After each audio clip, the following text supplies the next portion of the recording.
Startup Podcast PH is co-produced by Sprout Solutions, Aperon, Tuala, Simf, Secuna, Red Circle Global, Maroon Studios, and Aim High. Check out our partners in the description. Welcome sa Startup Podcast Kwentuhan. Andito tayo ngayon sa Pueblo de Panay at tayo ay magkakwentuhan lamang. Kasama May konting na may inuman. konting inuman. Pero of course, syempre, tungkol pa rin naman sa startups. So, sige, kasama natin sina Grover, Nueva España, and Leovic Villanueva. anong mga backgrounds natin na related sa startups, innovation, entrepreneurship. hindi ko alam kung kaya saan ako mag-umpisa pero yun, una sa lahat, nagpapasalamat ako sa sa pag-invite ng ating kaibigan, no? And pagbigay ng opportunity na maka-live tayo ngayon. So, yung unang background ko is una ako sumabak sa startup nung hindi pa talaga sinasabi, no, ano ba yung startup na yan, no? That was Back in the year. back in the year na bata pa ako at hindi pa ako, payat pa ako noon, wala pa ako. Anong taon yan? Ano? Anong taon yan? Anong taon nan? College, no? Kasi I work online, no? Started working online after I graduated from high school. So, siguro ma-consider ko na din yung startup, na-startup yung mga companies na pinasukan ko sa US, no? Because Habang college ka? habang college ko, Oh, wow, first working year. student. Working student. Okay, Working okay. student. So sa gabi I work online, no. Nag-join na ako ng digital marketing agency, no. Nag-SEO na kami, no.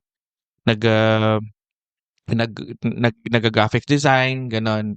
Until I also joined Canadian-based startup. Yun talaga startup talaga yun kasi software yung binebenta namin doon, isa Wi-Fi software for loyalty, and then may mga NFC na kami noon.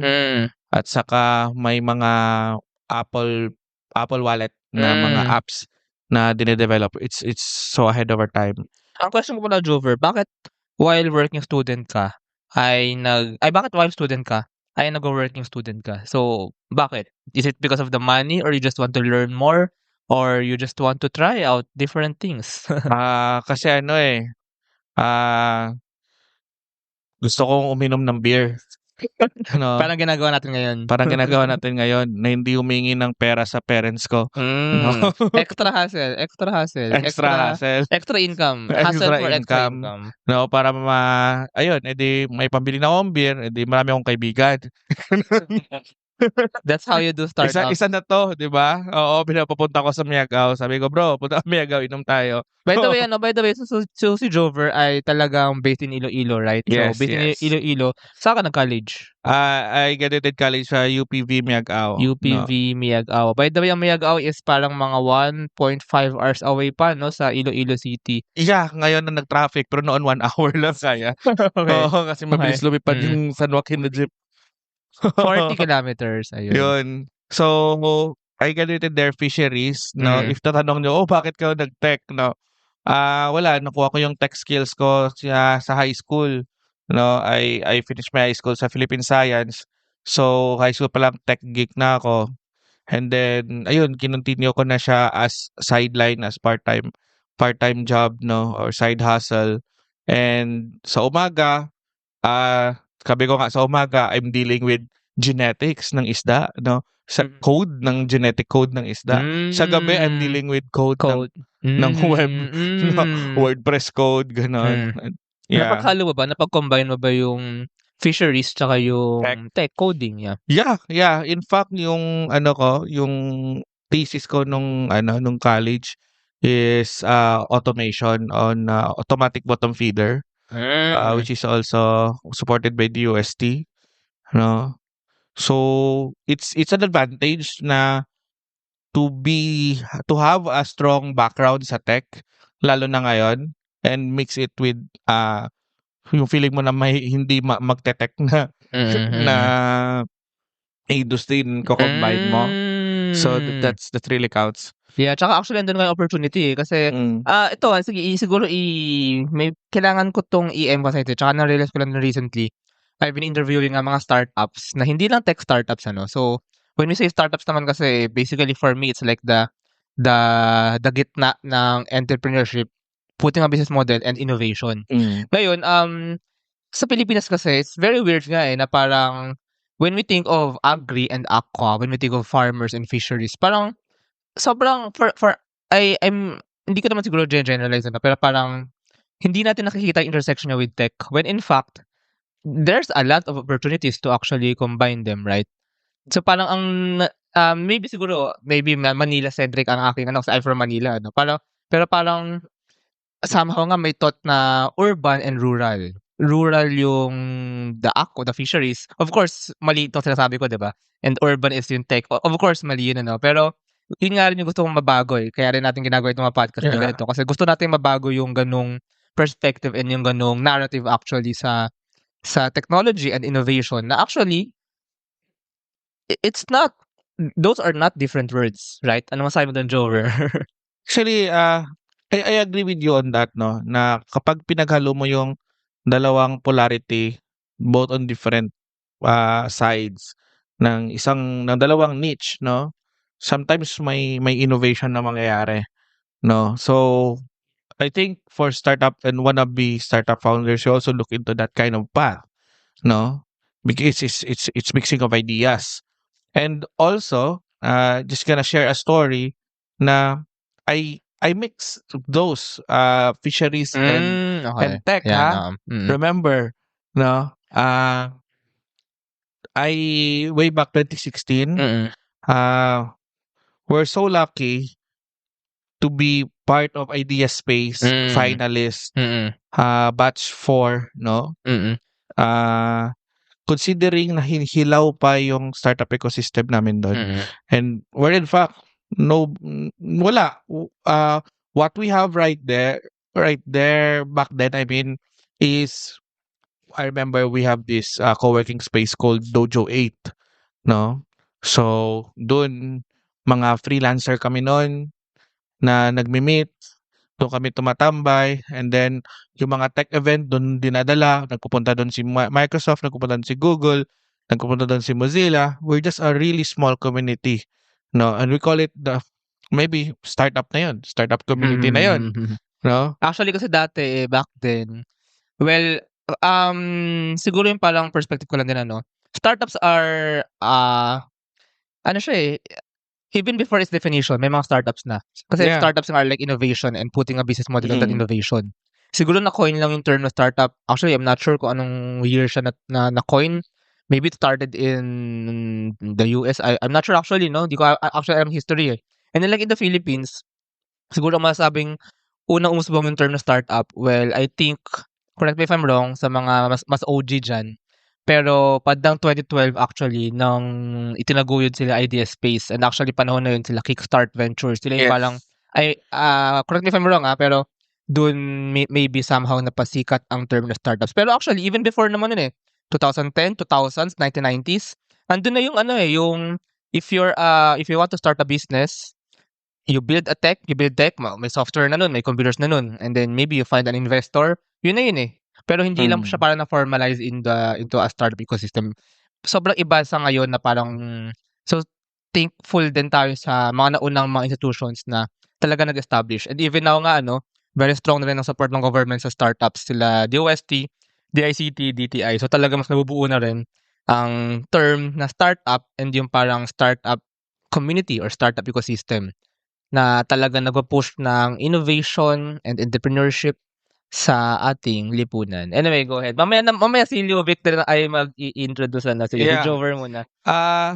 Yung ko doon is, I remember back then, yung inspiration namin doon kung paano namin nalaman yung word na startup at paano kami na in love sa startup scene. Hindi ko makakalimutan yung Silicon Valley na series, no? So, Silicon Valley na series, yung Pied Piper, no?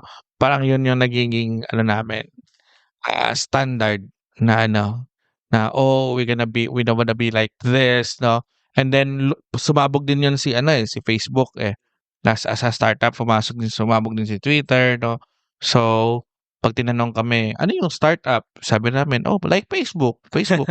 No? We want to be the next Zuckerberg, no? So ganun yung inspiration, no? Of course, no? We're so young back then, no? We're hoping na we can make a mark, no, with our solutions and tech, no? So going back sa Banera, that's one part of where we mix in tech and fisheries, no? So paano 'yun, no? We're the first social what do you call this? Social shopping platform where you can order fish online using your Facebook Messenger, and we have a chatbot there to handle the orders, ganon. Sino mga ano dito, parang market, I mean the users, sino yung mga bibili ng fish? Actually, maganda yung yung market certification na may mga bumibili na buntis, no? Kasi hindi na malalabas ng bahay sa De-deliver na sa bahay. di-deliver na sa Nauna pa pala kayo bahay. sa mga mga grab food, mga Actually, parang yun, sabi namin, if nag-focus kami sana sa logistics, no, nauna pa kami sa Food Panda, no, nauna pa kami sa Grab, no, ganon. So, we're too ahead of our time, na-focusan yung ganon. I-clarify lang natin, no? So, this is 2016 2016. in Iloilo. In Iloilo. Actually, gusto ko din kasi sabihin kanina na parang why many Filipinos actually, lalo na sa mga metro cities, actually including me before I went to Iloilo or before I went outside Manila, somehow meron notion na pag farmer and pag fisherman ay medyo mahirap gumamit ng tech, ng smartphones, di ba? I mean, siguro in Iloilo medyo mag-disagree kayo kasi nakikita nyo na mayroong mga farmer and fisher na gumagamit talaga ng smartphones and kumbaga na nakaka-adapt sa tech eh. Pero I'm pretty sure maraming mga oblivious like me na may ganun thoughts. What do you have to say about that? Way back then, before pandemic, very hard talaga yung adoption rate sa papuntang mobile, no? Lalo na sa mga age 40 pataas, no? Wala, no chance ka dyan, no? So that's why nahirapan din kami, no? Even though we already touching the AI space back then, no? Na may mga automation sa kami. And then, may mga orders na kami. Like, usually kasi, ito yung problema na tinatry namin. Very simple. Para makakuha ka ng maganda at fresh na isda, kailangan magising na mga around 4 o'clock ng umaga, 5 o'clock ng umaga. Unless maubusan ka na. That's why pumasok kami doon. No? Pinapa-order nila gabi pa lang, sinasabi nila kung anong isda yung gusto nila na orderin. And then kapag makita naman yung isda na yun, no-orderin namin. And then i-deliver namin. No? Maganda yung profit margin. No? Una nung nakapasok kami sa incubator round, first round ng Idea Space, because Idea Space has many rounds, top 30, top 25, top 10, ganun. And then binigyan kami ng I think 50,000 nata yun. And then we made money out of the 50,000 na binigay sa amin in just 2 weeks, no? So that's why nagkaroon ng malaking chance kami at nanalo ng finalist, no? Ayun, but then the story goes na nung nandun na kami sa Manila, no, we need to bring also our startup sa Manila. And then doon na kami nahirapan. No. Kasi wala kaming kakilala doon. No, we're just young kids. No. Pero actually, young bunch. Given nga na yung idea nyo is maybe mas, or yung basically yung tech nyo is mas prominent or parang mas possibly useful here in Iloilo. Actually, I'm not sure, pero nakuha kayo ng Idea Space, right? Yeah. Yeah. Or na top 10. Yeah, and by the way, sige, sino-sino kayo nun? Actually, kasama ko yung mga Pisay Miss Philippine Science ko na mga grupo. I have Kurt Lopez, I have Edwin Salinas, I have Rayjan Agregado, no? Carl Balingit and si Jeff Teruel. No, so yun, magkakabarkada kami on the VA or virtual assistant sa freelancers na group, no? So ayun, and then nag-decide kami na, hey man, gawa tayo startup, ganito. So nirecruit ko sila, no? I got this idea, ganito, ganyan. And then yun, we build it up, we pitch it to until na we go on the top finalist na. Pero nung pumunta kami ng Manila, so me, Kurt, and Jeff, no? And then si Ed nandun sa Manila. Doon kami doon yung nag-training sa AIM with the Idea Space and deal with the mentors and then try to find the market there for our startup. But it didn't work out that way. It took us kumbaga hindi namin natapos yung program. No, that's why sa batch namin I think 6 lang yung nakatapos ng demo day. No. So yung iba hindi na nila na survive. No, kasi ganun kahirap yung startup noon. I remember na umaga pa kami, punta na kami ng Makati, and then punta kami ng Cubao. Ganon, tinatry namin mag-introduce ng tech sa mga fish vendors. Fish market sa Cubao. Oh, Okay. yeah, sa farmers market. Okay. Sabi namin na, ma'am, kapag ginamit mo na to, mapadali natin, di ka na maghihintay ng mga yung mga suki mo, pipick up na lang nila. Magbubuking ka na sa kanila. Ganito, ganyan. Eh, sabi niya, mababasa yan yung cellphone ko. Diba? Hindi ako gagamit ng touchscreen ko kasi mababasa yan. Pero ngayon, punta ka ng marketplace, makakabili ka na ng isda. Ganon. Hindi na nababasa yung cellphone nila ngayon. No, may plastic na. Maybe it's in the timing din ng technology. So, hindi kami nakaibento ng plastic. Na waterproof na smartphone. No. Okay. But then again, pandemic relief took impact on making realize na they need to adjust on what's the power of mobile and mobile commerce, no. Sige. So yun. I-pause muna natin yan. Yeah. So basically, you're freelancers from Iloilo. Actually, ilan to? Okay, nito pala, by the way. Mga around 20s, no? 20s. Oo. During that time. And mga early 20s. Early 20s, 22. Nagpuntang, nag-start up, nag-tech, nagpuntang Manila to do it, and then nagkaroon tayo ng mga, well, it was still a good experience, of course, right? Yeah, sige, i-pause muna natin dun muna, si Ljovic muna. So, Ljovic. By the way, si Jover is originally from Iloilo, right? Yeah. And si Ljovic ay originally from Capiz talaga. So, by the way, ibigyan natin ng geography lesson, no?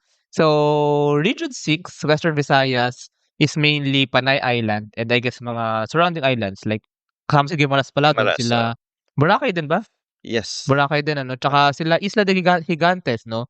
But sa Panay Islands, nasa south nito si Iloilo, nasa north, south is si Iloilo, north is si Capiz, right? Yes, magkatabi lang. Southwest si Antique, northwest si Aklan. Right? Tama ba? Yes. Pero actually yung Antique is going from south to north kasi mahaba yung shape niya eh. Okay, so mula sa may border siya from Iloilo up to Aklan. By the way, wait lang pala. May nag-comment pala sa'yo for you, Jover, dito sa ating live. Si Christian Reyes ng Kahiro ay nag-comment. Nice. Hello, Jover. So, nanonood ng live natin. Anyways, Ljovic, can you introduce yourself maybe in terms nga of like your background in startups, tech, innovation, entrepreneurship, yung mga yun? Yun. Actually, polar opposite siguro right now kung in terms of kay Jover. Kasi ako, kung ito si Jover, bati ka na sa sa startup. Me is starting up sa startup. Yan. Okay. Wow. So Startup. Oh, well, kakilala kami college eh. So, yun, kainuman parate. UPV, no? UPV din. Okay. So, yung that time, well, ang background ko kasi is finance. So, accountant. So, in UPV? I mean, yeah. Yes, si Pay talaga. So, yun, yung track. Then, parang track na kasi nun sa amin is more of parang corporate talaga yung build. Yes. So, from graduation, take up ng boards, after boards, auditing firm, then transfer to a corporate, another private nga corporation. Then, yun, parang yun yung naging path. Then, ako, boom, after siguro spending most of my career sa corporate, umuwi ako dito sa Iloilo during pandemic. So, yun, from BGC back to UPV. Biyag ako. So, nag-work to UPV. right now. Yun pa rin. Yung B naging U, Oo. yung G naging P, yung C naging P. Drastic yung change ng environment kasi BGC, patataas yung building. Pagdating sa Miagao, walang building doon, matataas. Puno yung matataas. Puno. Katabi mo ang dagat actually. Which is tas may a good dagat. thing. Nagpunta ako sa Miagao, sa UPV, sa Coastline 5023 nung 3 days ago lang. And actually, ang press ko. Ang naging problema lang is habang naka-live kami actually, nag-podcast tayo dun. Habang naka-live, nag-brown out. As in, nag-brown yun. out. But, yeah, anyway, go ahead. Actually, yung brown out. Ano yan parang trademark na ng Iloilo. Yun. Sa city, ang city, hindi naman siya nag-brown out. No? Siguro sa mga outskirts ni Iloilo. You don't know Di yet. din ba? Okay, sorry. By the way, siguro linawin lang din natin, si Iloilo province ay malaki. Kasama dun si Miagao sa Iloilo. And then, ang Iloilo City ay nasa loob ng Iloilo province. Right? Yes. Ayun, sige. Anyway, so, finance, and then went into corporate. Bakit ka bumalik actually nung pandemic? Well, number of factors siguro. Yan. Para medyo aside from yung nagpa-plateau na yung learnings corporate. So aside yun, that's one reason. Another siguro is parang I don't see myself talaga na dun . So ever since kasi talaga, even college, ito, nagko-consult to. Yung sa mga banyera niya na nagko-consult na yan about the finance side. So, and ako, leaning din talaga towards tech. Even before, kasi sabi ko, nag-auditing firm ako doon. Even yung, kumbaga parang may specialization pa kasi yun . So, pag accountant ka, as auditor, kung whether, can be tax, can be yung pure na external audit. As for me, talaga, IT audit actually. Okay. So, even doon, parang doon talaga interest ko personally. But, I mean, siguro maybe, I'm too, hindi ako ganun ka risk taker, kumbaga. So, kaya parang never siya na, nabigyan ng opportunity to venture talaga into startup. Then, now, come back here, medyo madami na yung time. Then, ito, meet ulit kami. Ito na. Jover pala ka na . Budolero dito, budol talaga . Actually, may tanong muna ako. Ako kasi never ako ng corporate and I think I'll never go corporate. Would you say na parang na burnout ka? Ako kasi parang nag-OJT ako dati sa isang corporate multinational na company and actually OJT pa lang yun, napagod na ako. Maybe it's in my personality din na I think may mga certain personalities na bagay sa corporate, may mga certain personalities na medyo hindi ganun kabagay sa corporate. So would you say na first na burnout ka ba maybe or second, maybe personality mo ay mas align pala sa innovations, sa startups kaysa sa corporate? Siguro kung burnout, siguro may time na siguro napagod rin, but not really na I would call it na burnout. Okay. More of yun talaga parang why I'm doing this, parang paulit-ulit na, parang nagsawa na talaga. So yun yung And pag-uwi mo dito nung pandemic and up to now 2025 na, around 3-4 years na after the pandemic.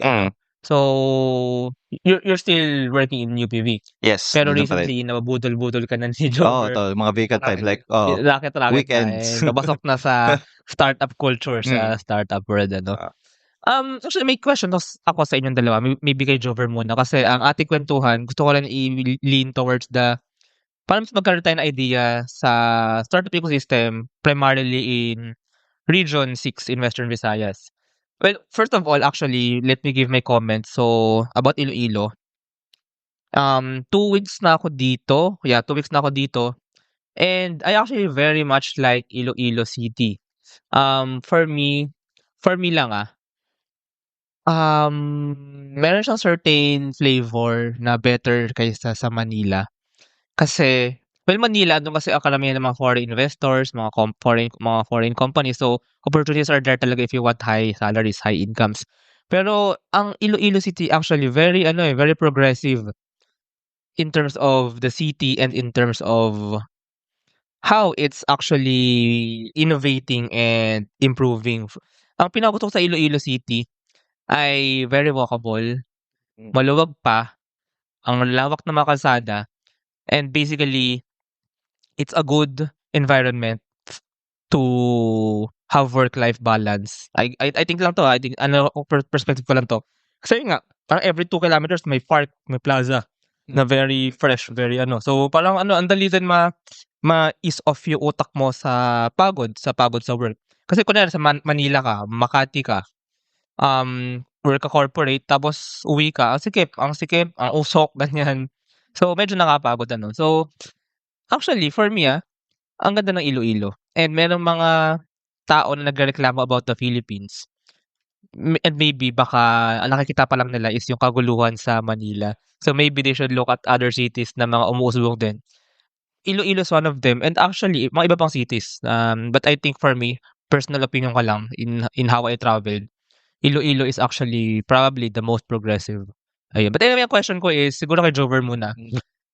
Kamusta sa tingin mo ang startup ecosystem sa Iloilo? Knowing na ang startup ecosystem ay primarily composed of 3 parang players yan May yung startups mismo, yung mga innovators, and then may mga investors, parang how the money will come in, and may mga consumers even, kung gaano ka-receptive yung mga tao sa tech. Kasi parang sabi ko nga kanina, sa Cubao, di ba?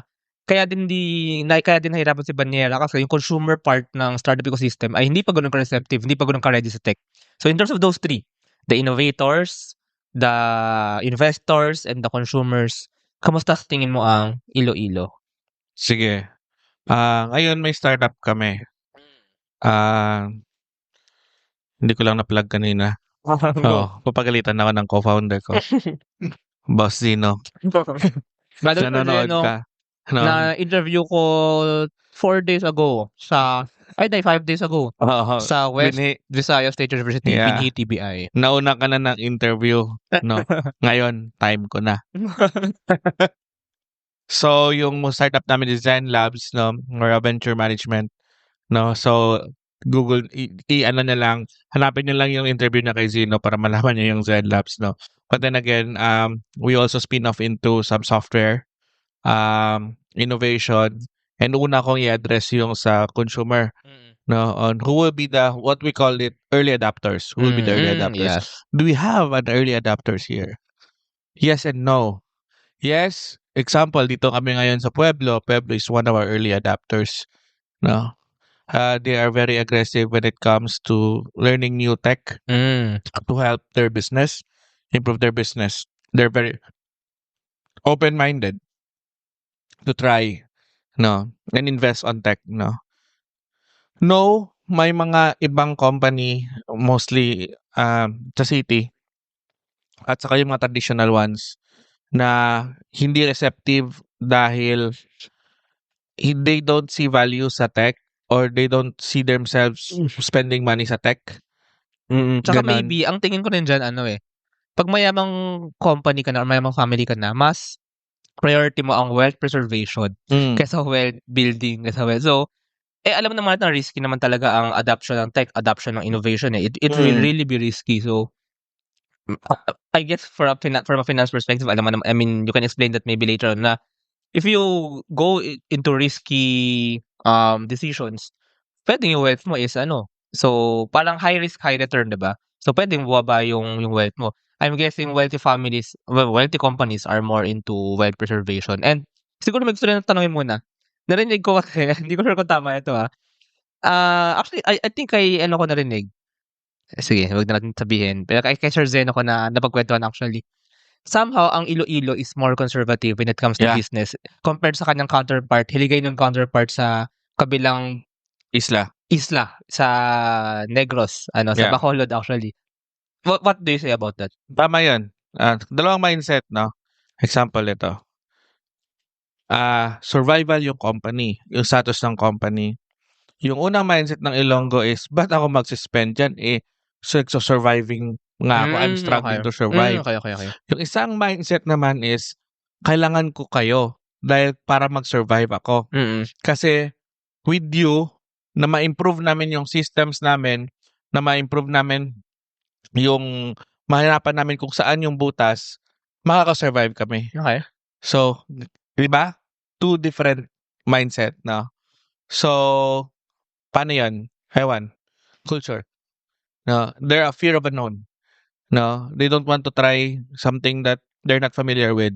Pero the moment na may katabi sila na ginawa yung may nag-una and then kokopya sila lahat. Gano'n 'yan. Oo. Okay. Like ayaw nila na sila yung maging mauna. They don't have the first mover advantage. Kasi They risky want yung the una. second Risky naman mover. talaga yung una. Oo. Okay. Pero Iparisk mo muna yung isa. pag kumagat na yung trend, pag kumagat yung una, Yes. Kopya na sunod-sunod lahat. trend. That's why yung kape, daming 37, 38, lahat na lang na number. Actually. Oo, na coffee shop puno na hanggang sa ma-over market, saturated na yung market, and then hiyak na sila. Okay. Ganon. At saka may isa pa ako narinig about Iloilo about mga Ilonggo, na parang for the consumers din, mas loyal actually sa mga local brands. Kunwari, kung may mag-try nga na restaurant even na pumunta sa Iloilo, medyo mahirapan yun mag-penetrate ng Ilonggo market kasi kumbaga mas bibilihin pa rin ng mga Ilonggo is yung mga nakasanayan na local brand dito. Tama ba yun or what do you say? I agree with you on that, no. Kahit sa amin ngayon sa tech, noon palagi kaming talo sa mga taga Manila. No, kasi the moment na mag-Tagalog or mag-English na yon, parang wow, galing-galing na. So bibili na sila, no. Pero ngayon nag-iba na yung mindset, no. Gusto na nila Ilonggo, no. Kasi mas kabisado namin i-customize yung system based sa culture. Ang at isang sa example locality. niyan, yes, I think na napansin ko sa Iloilo City, si Iloilo Supermart actually, 'di ba? Ang lakas niya sa Iloilo. Tapos ang nakakatawa pa nga sa ang Iloilo kasi I think very very conservative. Hindi naman siguro very, pero conservative. Tsaka very religious. Si Iloilo Supermart, pag 6 PM, nagdadasal ang mga tao. Humihinto lahat para magdasal, tama? Oh, diba? Yes. Ay pati ba 3 PM? Ay pati pala 3 PM. Diba? So they have that kind of culture na. Pero thriving si Iloilo Supermart actually compared sa ibang mga similar stores, So I think I agree with you on supporting local. We look back on the local Ayun. Sige, I guess that's for the consumers, no? Siguro sa innovators, gaano ka ano ba sa tawag dito? innovators, I'm betting on Iloilo, considering na ang education sa Iloilo is strong. Maraming universities dito, maraming maraming talent, no? It's just that kailangan mo silang i-guide. So I'm also thankful na nandiyan yung TBI. Shout out to UMWAD, no? Shout out to DOST for supporting, no, the ICT DTI for supporting the startup ecosystem. Okay, shout out natin yung mga TBI sa Iloilo. Kasi actually nagulat ako kasi ayun nga, recently I've been going around the Philippines interviewing startups. Kaya ako sa mga TBI lumapit para madali na. Tsaka may place na for to do the interview. Hindi tulad ngayon, nasa hotel tayo, no? Dahil yun, nasa office ng TBI. But anyway, nagulat ako nung I got to talk with one TBI. I think Friday yun. Friday nung February. Tapos, isang araw lang, na-connect na ako agad sa other 5 TBI sa Iloilo plus the 2 dito sa Capiz. Tapos, in that same day, or actually maybe in the next day, nabuo na namin yung schedule. Parang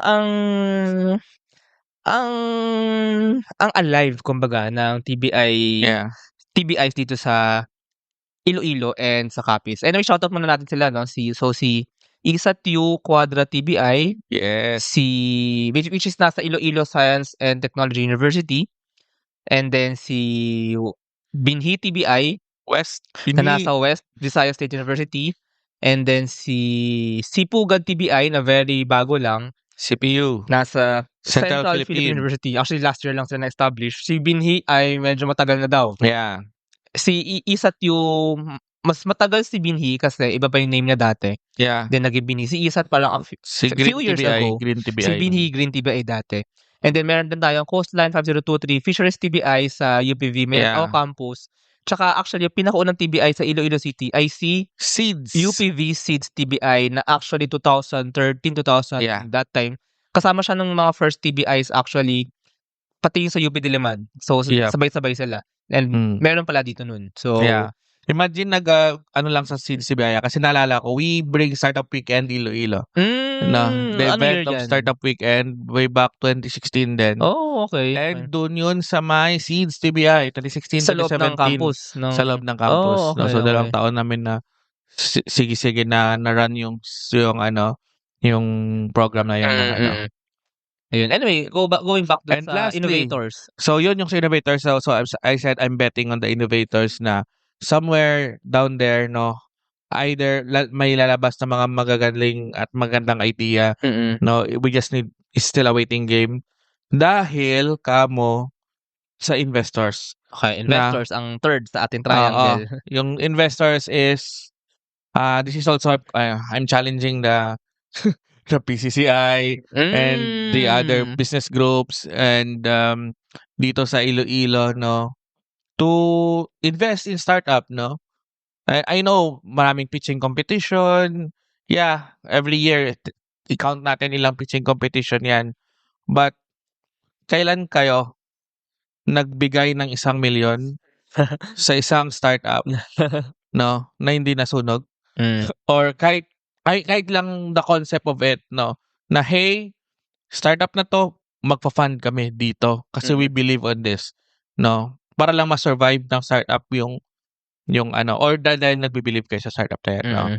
So, but again, we're going back to the culture of conservative nga yung mga so what do you expect, di ba?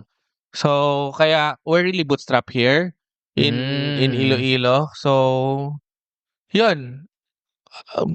Hanggang ngayon, wala pa ring mga Ilonggos na nananalo sa mga national level na after Banyera. After Banyera, no, na startup sa idea space or other incubators. Aside kay Resbin, so Resbin shout out. Resbin, naalala ko nga, Resbin, yes. Sa Founders Launchpad. Which is actually part ng Founders Launchpad ngayon. Cohort 1 ng Founders Launchpad. Yes. Ilonggo sila talaga, as in native Ilonggo?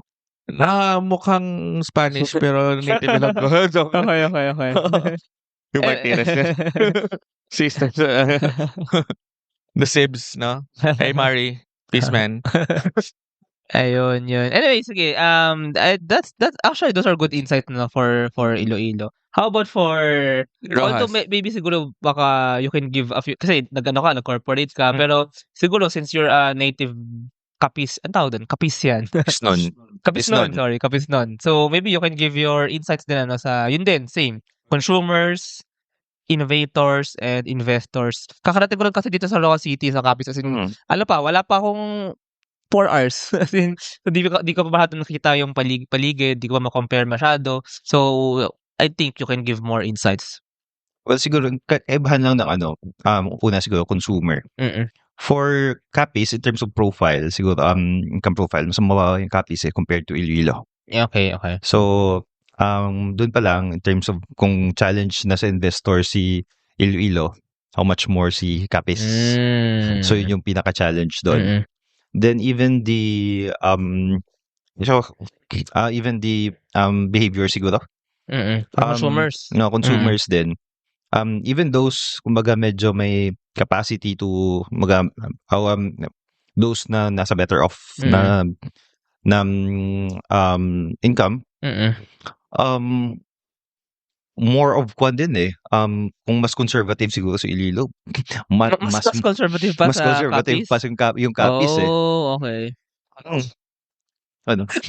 Well, yun gusto easy money I'm not sure kung narinig nyo before yung Chioto na scam. Sige, kwento mo yan. Pakwento niyan. Siguro, kailan ba yun? 2 years ago? 3 years ago na. Parang Ponzi scheme talaga yung nangyari dito. Meron dito na parang, I'm not sure paano siya nag-start. Si Don Chioto. Okay, interesting.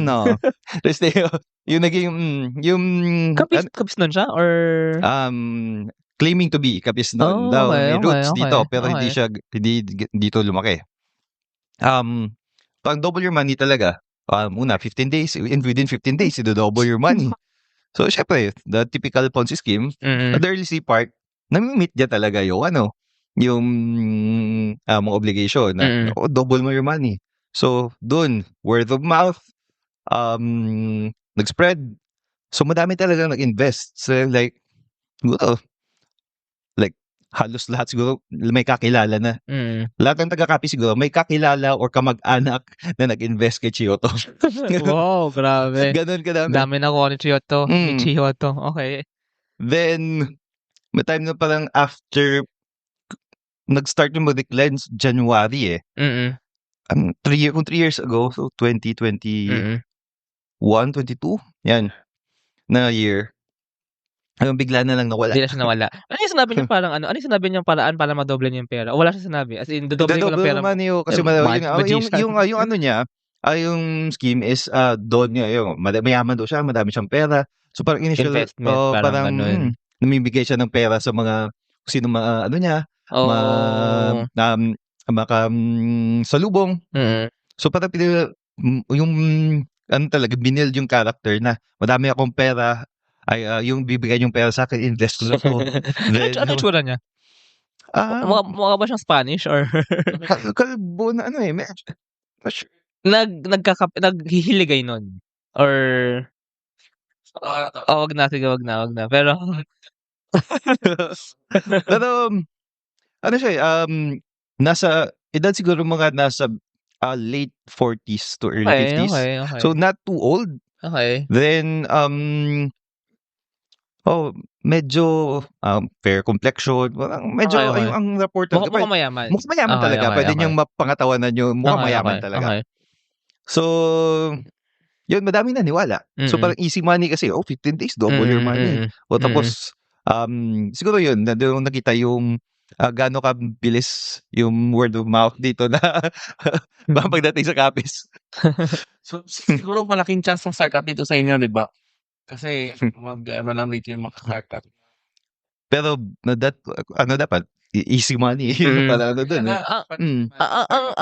Ang tingin ko dyan, this might be wrong pero baka rin kaya mas kumagat yung mga kapis nun. I might be wrong so but mas kakagat kasi ang mga ganyan sa mga scam if medyo parang unequal yung wealth distribution sa isang province, sa isang lugar, diba?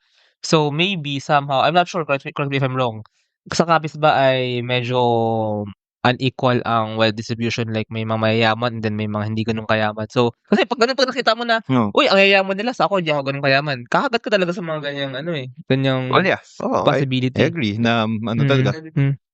Actually, ang swerte natin, andito tayo sa Pueblo de Panay, napaka-komportable ng ating podcastan dito, ating tutulugan actually mamaya, Pero, okay. Kasi kung titignan mo, yung poorest of the poor talaga dito, talagang struggle talaga. And there are people na really well off. Ngayon naguluhan ako. Kasi, ang sabi nila, necessity is the mother of invention. So sa tingin niyo, ang startups are like inventions or innovations, 'di ba, na you're putting a business model onto it. Tingin niyo mas adaptive sa startups, sa innovation ang lipunan na medyo pantay-pantay or at least hindi ganoon ka unequal yung wealth distribution or yung mas unequal yung wealth distribution or sige, what do you think about that? Based sa experience, lagi ko sinasabi, feeling ko ang startup ang mayaman. Ang mayaman, okay. Bakit ka mo? No, real talk to no? Paano ka magsa-startup yung wala kang pangkain? 'Di ba? Wala pang income. Wala ka pang income. Yung chance of success mo sa startup, 'di ba? 99% failure, 1% success. Anong tamang pag-iisip mo na ibebet mo yung 1% para makakain? Para mag-success ka, pero paano yung pang-araw-araw mo? 'Di ba? That's why yung mga na-notice namin na mga nagsa-success na startup sa Manila, either they have actually. they have a really really strong na backing, either yung sa social circle nila dahil sa parents nila or sa kung ano man dyan dahil sa past work nila, may mga kapit na sila, at saka may foundation na talaga sila sa wealth nila, na kahit mag-fail sila, okay lang, makakain pa rin tayo. Naalala ko yan kasi noon Banyera days namin, nagre-report kami sa Idea Space. Sa umaga, nag-work pa kami sa gabi as freelancers. Okay. So, paano kami mag-focus nun? Diba? Puyat kami, wala kaming tulog. Report pa kami paghapon, punta pa kami ng AIM, ganun. So, kailangan namin i-balance para maka-survive kami on that kind of environment. As compared naman dun sa mga iba na chill na sila, no? They have that support. Kaya nga for me, ang unicorn, sobrang mali din ang definition for me ng unicorn na like 1 billion valuation for example. 1 billion ang unicorn. Pero what if mayaman ka na? Edi ang dali mo lang actually hindi pala madali, pero mas madali mag-create ng startup na may ganung valuation. So for me nga, especially in the Philippines, mas tamang metric na kung ilan yung in-improve ng valuation mo. Kasi let's say kunwari, naka 1 billion valuation ka pero galing ka naman 500 million, na doble mo lang. Kung galing kang piso or galing kang 10 million. galing ka 10,000 to 1 million, di ba? Times 100 yun, di ba? So parang for me mas unicorn pa nga yung mga ganun kasi mas naka-multiply pa siya ng economic productivity, di ba? So ayun, so actually pag-isipan din natin yung mga yan. Yeah. Kaya I really appreciate yung hindi unicorn but yung tinatawag ng cockroach, no? Cockroach. Chill ka lang dyan sa gilid, no? Actually, hindi ka naman lumilipad, no, ng mataas, no? Pero pwede mo kang lumipad naman kapag tapunin ka ng Saka actually for me, ng tsinelas. for diba? me, for me, hindi naman lahat ng startups kailangan mag-unicorn eh. Pero for me, if you're a startup na, siguro cockroach nga, na medyo tahimik, nag-bootstrap ka, and then na-build mo yung company mo to, let's say, actually, 30 employees na napapasweldohan mo ng maayos. Meron kang product na may mga bumibili, may income, and then nakapagpasweldo ka ng 30 employees. Basically, nakakreate ka ng 30 jobs sa Pilipinas. Meron ng 30 na tao ang hindi kailangan mag-abroad, hindi kailangan mag-OFW. Dito na may tamang trabaho, may maayos na trabaho. And I think that's what we really need, di ba? Yeah. As in, we need to appreciate simplicity. On that sense, no, instead of trying to push on masyadong mataas na mga dreams, and then yung depression and frustration is masyado din malakas, no? Kaya sa mga TBI dyan na sumusuporta sa student startup, alam mo sabi ko sa inyo, good luck. No. Real talk tayo, no? Maganda yung student startup kapag susuporta siya sa mga existing na startup, no? Pero kapag lahat kayo estudyante, no? And then sasabak kayo sa startup, anong mangyayari sa inyo are gonna be grant hunters, pitch competition hunters.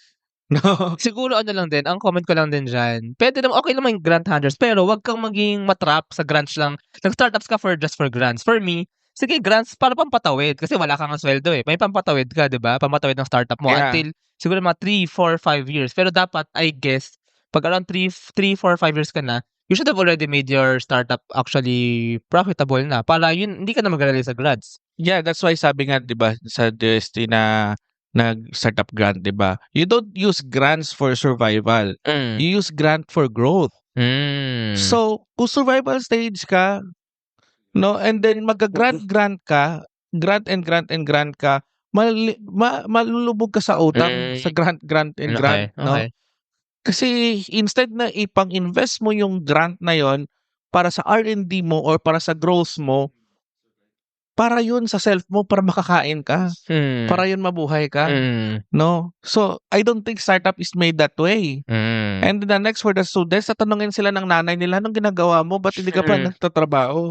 No? Ba't wala ka pang inuuwing pera sa bahay? Real talk tayo, ganun yung mangyayari. Unless kapag mayaman ka, anak mayaman ka. Kaya sa lahat ng mga student startup na anak mayaman, go lang ng go. Actually. No, ubusin niyo yung pera ng mga nanay nyo. Dapat ang mga kaysa sa vision niyo yan, no? Saka ubusin niyo yan sa mga masamang paraan, i-start up nyo. Hindi, that's good. Experience yan, no? Tama, I agree. Kaysa nga tambay lang, yosi-yosi, inom-inom, alak-alak. Start up. Para magandang experience, no? Actually, yeah. Oo. Saka pwede pang maging successful. Yes, may chance of success pa. At the end of the day, sasabihin pa din kanya ng nanay nyo, okay lang yan anak, at least marunong ka ng ng kumpanya kasi papasa ko na yung kumpanya ko sa'yo. Di ba? Training pala yun. Training ground lang yun. No? So, yan talaga yung reality. No? Kaya, wag ng showbiz na gano'n. Anyway, break na sa copies. Hindi pa natin nabuo yung copies eh. Yung, sige, siguro kahit ano lang, basta profile lang natin yung insights nga natin sa tatlo. Investors, what do you think sa copies? So, investors dito siguro, profile ng investors is more of preferred nila is mga traditional businesses Okay, rather okay, than okay. startup. Yeah, I Kasi agree. I parang would agree. Mm. mostly kasi dito parang mga businesses nagpo-pop up pa rin. Yun, wala pang in terms of startup, ikaw mas familiar ka eh. Sino ba ng Cappies na startup na ano? Although may dalawa na ring TBI sa Cappies. Actually, well, dalawa pero belong to one ano lang, both in Capiz State University. Magkaibang campus lang. So somehow may TBI naman dito to spark innovation. But actually, I think agree ako dun sa perspective na yun na baka nga ang investors dito is parang dun pa sa safe bets sa which is sa traditional businesses. But yeah, sige, I guess that's for investors. For the innovators. For the innovators, probably culturally din na family kan siguro dito more of leaning towards employment talaga rather than investors. Kasi yun nga, sabi, di ba, yung income dito, yung discrepancy ng income, masyadong malaya. Then, most of it is at least low, middle income or at least lower middle. Then, going to the poverty talaga. So, with those parang wala silang opportunity to leeway to create a startup. Kasi kailangan lang mabuhay kaya Need to provide yung necessity mo.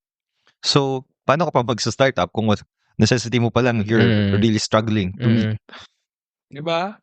So, pero notice ko sa mga TBIs, diba? Usually, spin-off, research-based. No? Matagal yun 10 years. Dapat 10 years ang outlook mo dun Matagalan yung mga ganun Naisip ko lang, what if yung mga teachers na lang or mga prof na lang yung mag-startup, no? Pwede naman. Hindi. Actually, when I went to Butuan, Caraga State University, nagulat ako. Yung mga in-interview ko, nagpunta ako dun sa Navica 2 TBI, tsaka Tara Agri ako dun. Ang mga pina-interview sa akin, grupo, co-founder sila, pero faculty and students. Yun. So, mix actually. Tapos, ang nakagulat dun, for the faculty pala, part ng load nila, so usually sa mga state universities, may teaching, research, admin. Part ng load nila, I forgot what it's called pero required sila na i-commercialize yung research nila. Pwede siyang i-offload na ganun. Tapos, syempre, kukuha nila yung students nila para for also the manpower and the work to be done. Pero, ayun, grupo actually ng teachers, faculty, researchers actually, and the students. Yan yung magandang mix, no? Kaya, shoutout sa kay Ma'am Maylin. Ma'am Maylin, legend of Coastline. Actually, yes. Nag-interview ako doon nung Wednesday. Diba? Yung mayroon nga din doon mga co-founders na researchers and students. No? Ma'am Sol Garibay of Algal Pace. Ma'am Sol. Actually, grabe yung si Juan Alj ni Algapon. Ang bentang-benta na siya sa mga may fishermen. Nagulat ako na na-commercialize din nila yung research actually successfully. And Ma'am Concepcion, madami yung startups under yeah. So, yun yung magandang partnership na teacher, as a mentor, nilagyan mo ng student. No, para may ma-learn yung student, may mentor yung student. Hindi lahat sila student. Katulad sa amin nung bata pa kami noon. Anong ginagawa namin wala, pagtapos ng mag-code, mag-inuman kami, then maglalaro kami na wala, trip-trip lang lahat. So, yan ang ating insights for TBI. Maybe take a look at that structure din. But anyway, hindi pa tayo po, sorry, sa Cappies consumers. Yung si Mr. Yun yung profile natin for So, for startup receptiveness ng mga consumers sa Cappies. Siguro, startup receptiveness ng dito is more of, siguro, kung may startup man, rather than meeting the needs. Kumbaga hindi nagtatali kung ano yung product ni ni startup with the needs ni kung Cappies lang yung indicator nila. So rather kung ako dito kung really if you decide to start up for Cappies talaga, consumer would be muna outside from Cappies. Okay. Kasi yun nga sabi ko, 'di ba, mababa yung income. So kung struggling, so sa kanila mo nagbebenta, wala din silang sa'yo unless it's really kumbaga very may income impact sa kanila. Alam ko na. Siguro kailangan mo na sama magkaroon ng money inflow sa Cappies. Yes. Actually, parang sa Iloilo City, ang dami ng BPO sa Iloilo City. So, yumaman na mga consumers, so sama meron silang pera, expendable income to be startup consumers, ano. So, maybe siguro important din for a startup ecosystem to thrive in a city na umangat-angat din muna yung expendable income, yung economic level ng mga tao dun, no? Not and specifically, but better na yung mga nasa young adult or Okay, oo. yung kumbaga wala pang pamilya. Yun yung Yes. income nila. Kasi Okay. sila yung willing to to risk yung extra income nila. Gagamble nila yan. Kumbaga, rather than kung may pamilya ka na, hindi na yan. Magiging True. risk averse na. Yes, oo. Ayun. So, kanina may dagdag ka pa? Bukas muna tayo ng isa pang beer. No? Sige. Kasi I think nakaubos na tayo Baka ng... yung una ko eh. Gusto ko muna yung una ko. Hindi na tayo nakaubos na tayo ng isang oras. No? So, mag-ubos na tayo ng isa pang beer. Maraming kwentuhan ha. Teka. Marami pang kwentuhan, no? Kasi mas maraming iniinom namin, no? Mas maraming malulutong na mga kwento. Sige, Jover, mag-monologue ko muna dyan. Mag-break lang ako sandali. Monologue ko muna. Magkwento-kwento ko muna. Ano lang, 1 minute. Magkwento pa kami dalawa. Sige, magkwento muna kayo. Is payroll processing taking too much of your time? Introducing Sprout Payroll Starter. For as low as 5,000 pesos per month, you get a team of experts to help you with your payroll and HR needs. We'll help compute and process payroll, handle all your government compliance requirements, and automate timekeeping. Leave the payroll to us so you can focus on growing your business. Enjoy peace of mind with Sprout Payroll Starter.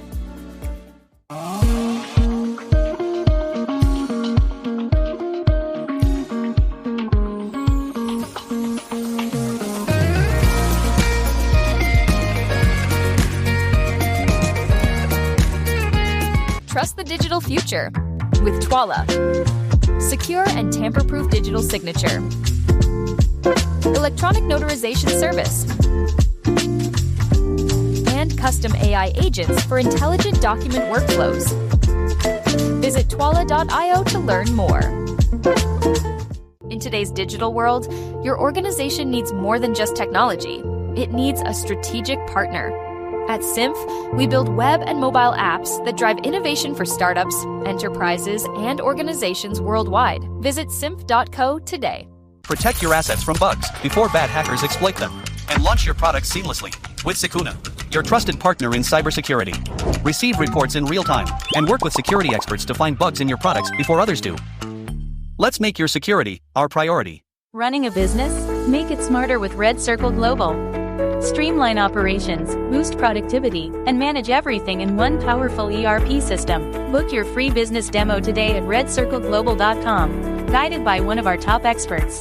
So, tuloy na natin, ano? So, after that break, ano, ang gusto ko naman pag-usapan actually is before, kanina kasi binanggit nyo na meron kayong startup idea eh. Pero bago yun, bago natin pag-usapan yun, may tanong ako. So, kasi si Jovic ay corporate, so nasa employee status ka, and then sama ko ngayon, parang you're exploring the world of startups. Ngayon naman, si Jover ay never ka bang nag-corporate? Never ka bang nag-employee? Nag-employee naman ako noon, sumubok, no? Pero hindi pinagpala, katulad mo. Okay. Diba? ako choice ko talaga na ayoko nga subukan eh, ayoko lapitan kasi baka feeling ko rin na baka matrap ako somehow or baka ayoko, feeling ko lang ma-stuck ako. Feeling ko mas gusto ko yung parang free ako tsaka mas ano ako eh. Yes, control ko yung learning ko, control ko yung exploration ko somehow. I agree with you. It comes with personality, no? Tama siya, no? Kasi if you have this kind of itch for innovation, if you have this kind of itch for adventure, no? Wala eh, ADHD eh. Hindi ka makakapag-stick into Kaya kailangan mo maghanap ng isang avenue na magsa-thrive yung pagiging ADHD mo. 'Di ba? So, saan yan? Eh di, dito. Sa startup. Okay, so speaking of that, kanina, habang nasa kotse tayo, napagkwentuhan natin, andito tayo nun, napagkwentuhan natin na meron kayong startup idea. So, sige, pitch it now. So, eto yan, nagda-drive kami. No? And then na pumasok sa isip ko while nagda-drive kami from Iloilo going to Rojas. It took us like 2 hours. So medyo mahaba kwentuhan din. Trying to sabi ko, Kasi magandang gawing startup bro, no? Then sabi ko, of course, when you try to think of a startup idea, you always try to first be the customer of that or you need to feel the pain point. Ikaw dapat mismo yung nangangailangan ng startup na yon or ikaw yung nag-experience ng pain point, no?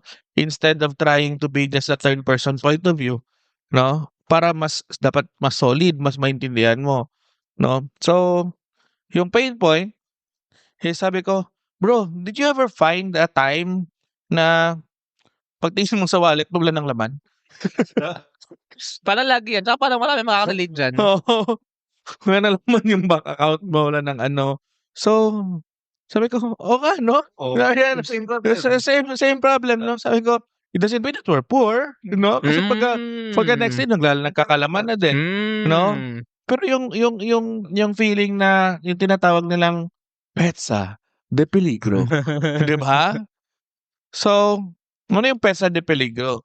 No? Ang petsa de peligro ay yung araw na ayaw mo. No? Yung araw na ayaw mong sumagot ng phone, ayaw mong lumabas ng bahay, no? In English, no, petsa is date. Peligro is danger. Ano ba ang peligro? Dangerous date. Dangerous date. Dangerous The date. dangerous date, no? Kasi may maniningil sa'yo, no? Wala kang income, no? Grind out ka ng cash, no?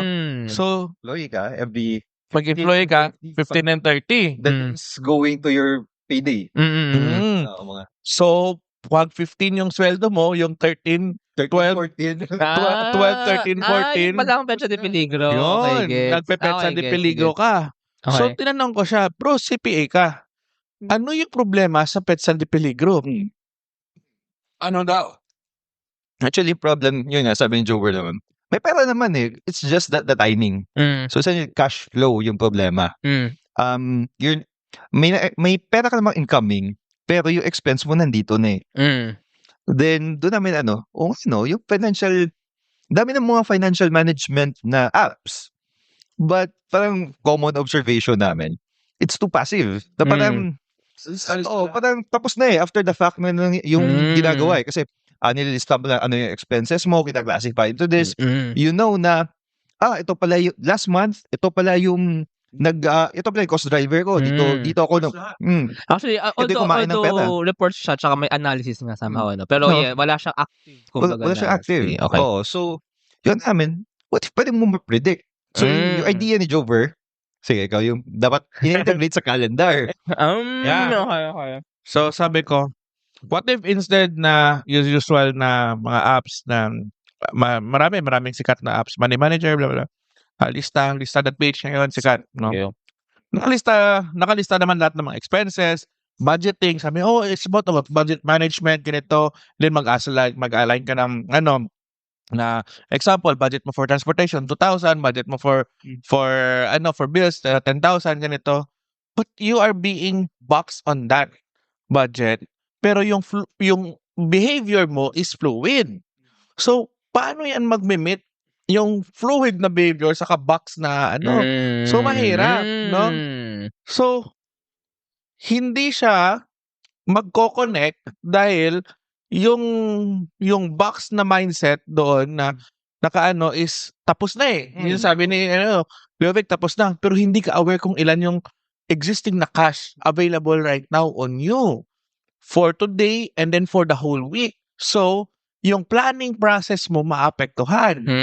Pero what if we have an app na before ako mag-spend ng isang major spending decision, nagsasabi siya kung ano yung magiging impact niya sa cash flow ko.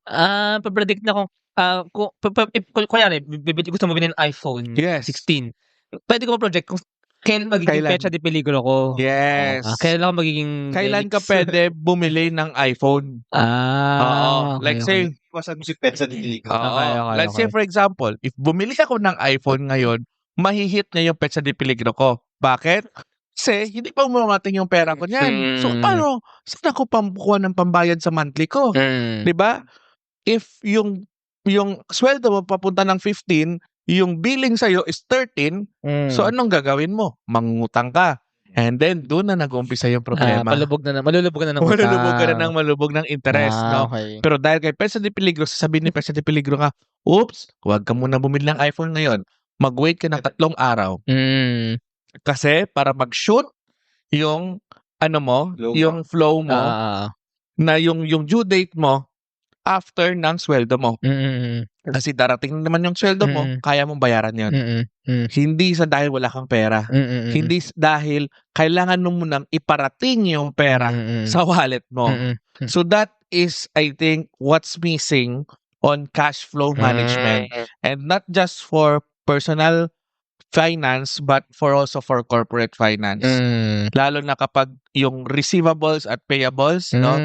Kasi right now we're just so you know, we're in ZenLabs, we're doing ERP, Enterprise Resource Planning Software, so and digital transformation. So natatouch namin yung mga ganon on digital finance and digital accounting, no? So kapag hindi maganda yung ikot ng payables at saka nung receivables, no, yung timing nila hindi nagsushoot, wala. Pati yung sweldo mo sa tao nagagamit mo. No. Okay, actually, na first of all, ang gusto ko dun sa pitch mo, is nagsimula ka dun sa problem. Alam mo marunong ang dami mo ng years of experience eh. Pero siguro yung unang takeaway natin na if you're gonna pitch a startup, that's a good thing that you started with a problem. Mas nakaptivate yung mga tao na, ganyan yung problema ko eh. And second na gusto ko rin tanongin, kasi diba parang, these are for salary people na may constant 15 and 30. And lalo na for the informal economy. Na yung mga laketero na mga freelancers na, although walang constant, pwede mo i-project na kunyari, may nakuha kang client, ito yung payment time. Pwede mo na ilagay dun kay Petsa de Peligro na app, and then papo-project na yung parang 15-30 din siya, pero iba yung dates, and pwede rin na inisip ko lang din kasi minsan yung mga ganun may parang may probability rin, hindi pa rin, may uncertainty rin sa kung kailan exactly magabayad yung kliyente, yung client mo sa freelancer so pwede rin parang may onting uncertainty na what if late siya magbayad, what if papo-project mo pa rin yung Petsa de Peligro, And then actually, yung sa corporate finance, na-realize ko lang, recently, binagit mo kay ZenLabs, kay Bulig.ai na ERP ni ZenLabs. Recently, may mga nalaman ako mga ERP na yun yung actually yung sinasabi sa kanilang problem ng mga clients nila. Especially if these ERPs are for MSMEs. Kasi ERP, basically, andun yung connection ng point of sales, pwede, ng sales, ng inventory, and ng accounting, ng finance, Pero ang kulang dun is yung cash flow. Yun. Yung cash flow. Wala sa mga ERP yun, actually. Ang meron lang sa ERP yung accounting lang, accrued system lang siya, di ba? Walang cash flow. Nagkakaroon pa rin ng times na, although accounted mo yung inventory mo, accounted mo yung sales mo, yung finance mo, wala kang pasweldo sa mga tao kasi wala kang tamang cash flow management. So actually, ang parang value na ito ni Petsa de Peligro is yung cash flow management nga. So, tama ba yun? Yes! And sinabi niya na yung pangalan ng app namin. Ay, sorry. Bawal ba? Bakit naman yun ni Sir Zen nung interview pero hindi ko na na-intro ng maganda na. Intro ko naman na ang pangalan ng app namin ay walang iba kundi Petsa de Peligro coming soon. Sorry. Ay, okay. Sorry. Yun pala. Pero it's just funny na ideas are a lot. No, it's dime a dozen, But then again, in startup or in business, it's about the execution. Diba? Kaya sabi ko, kapag pitching lang tayo, idea lang tayo, gawa na tayo ng sandamakbak na pitching competition, okay lang yun para for showbiz, no? For showbiz. Pero hindi naman tayo nabubuhay for showbiz, diba? No, Zen Netflix na, Senado Netflix na. Ganon, no? Sila yun, no? Na we need to find real solution and create a good execution of a product, no? Even kami na we have this kind of idea, the execution is also a challenge. No? What do you think pala, no? Inisip ko kasi sa Pilipinas ngayon, or actually baka sa buong mundo, we have too many ideas but we don't have too many executors or mga tagagawa, mga implementers. Tama ba yun? Tama yun. Think? Yun talaga. Tama yun. Kasi sa execution yung sa execution yung critical point. No? Kasi madali lang siyang imaginein. Madali lang siyang i-conceptualize. No? But the moment na you're gonna roll it out with real people, sa totoo lang, when we're trying to do implementation ng ERP, hindi yung struggle yung tech eh. Yung struggle yung human behavior. Yung struggle yung how will the people or the user embrace it, use it, 'di ba? So that is very unexpected. Or mahirap yan i-predict, no? The only way to predict it or to know about it is to do it. No? So that's why challenging yung startup. It's in the execution. Is in the execution. So, You're gonna anyway, grind it. So, kayo ba ang mga co-founders nito? Ng Pecha de Peligro? Ano bang setup? Game na ba? Game. And by the way, naalala ko lang, no? Kasi diba you're with ZenLabs nga din. Si Yeah. ZenLabs venture builder. Yes, venture builder. Yeah. So this can be also part of ZenLabs. Yes, definitely. Isa sa mga app din ni ZenLabs. Yeah, yung unang gagamit nito, yung ipapa-beta tester namin nito si Zeno. Pwede nga siya isama sa dun sa ERP Yeah. ni ZenLabs. So si Yes. ZenLabs, venture builder siya. Meron siya mga startups na kine-create and rene-release. Isa nga dun si Bulig.ai, which is an ERP system. Pwede rin under ng ZenLabs si Pecha de Peligro. And pwede actually mag-integrate din itong dalawang startup na ito. Si Bulig tsaka si Pecha de Peligro. Oo. Baka palitan ni Zeno ng pangalan, malagyan na ito ng Zen. Oo, so Zenance. Zencha de Peligro. Oo, Zencha de Peligro na siya. No? Pecha de Zen. Pecha de Zeno na siya. Pecha de Zen. Anyway, may gusto pa akong matanong naman sa Pecha de Peligro. sa idea nito. Baka pagbigay ba kayo ng parang UX, ayan, user experience kung paano siya gagamitin si Pecha de Peligro. Sige, can you, lang? Yung pag ko talaga to, yung UX talaga ko na inspiration nito is a very simple calendar na makikita mo kapag mag-green or red. Okay. Yung araw na yan. Oo, meaning green, ay pera ka pa. Red, wala na. Ganun lang kasimple. Okay. Iwas muna yung mga mga travel mo. Yeah. Ako muna doon sa green. Sabi mo, oh my God, I'm on the red. No? Wag. Ngayon, di ba, schedule na yung mga gala. Gets. Pwede next week lang or next day. Yung input, tatlo lang ang input, no? Expense, income, at saka yung balance. Actually, so para pagkabukas mo ng app, yung calendar nilalabas. Tapos meron ka lang parang button for add income here. Yung income pwedeng fixed nga na if you're salary i-add mo kung salary kailan man. mo ma-receive yung income. Oo. So, i-add mo yung kung saan sa date. So, date siya. kung 15.30 ka, Kung 15, lagay mo yung 15. Lagay mo 10,000 sa 15. 10,000. Actually, pwede automatic na yun. Automatic na yun na dahil tsaka lagay mo kasi isa-isa 15.30. Ang gawin mo na lang is salary ko, kunwari, 50,000 per month, that's twice a month. Eh, di 15.30 siya. 15.30, nilagay mo recurring. 25,000. Pati kailangan yung gross na, yung minus the deductions na, minus the tax na. Kailangan kasama yun, di ba? Kasi cash flow to eh. Cash flow. And then, consider din doon is, i-consider dapat is yung mga obligation. Yung kanya, like, obligation is yung mga those expenses na di mo talaga kayang iwasan. So, let's say, yung rent, bills, mga loans mo.